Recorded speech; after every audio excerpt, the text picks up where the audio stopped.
Tell him how you love him. Tell him that you're grateful even right now.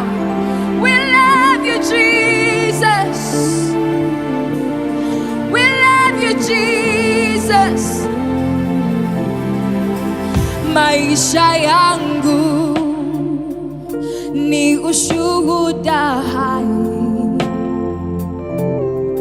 Mimi niko hapa kuambia wetu wema wako yu hai.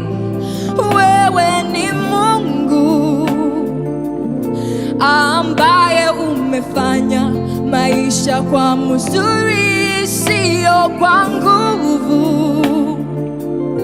Kwamba ninaishi nimeona neema yako. Maisha yangu ni ushuhuda hai. Mimi niko hapa kuambia wetu wema yako yu hai. Wewe ni Mungu ambaye umefanya maisha kwa mzuri. Wewe ni Mungu. We worship you, Jesus. Maisha yangu, maisha yangu, oh, ni ushuhuda hai. Wewe ni Mungu. Mimi niko hapa. Tunakupenda Baba. Watu wema wako yu hai. Wewe ni Mungu.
Send me so much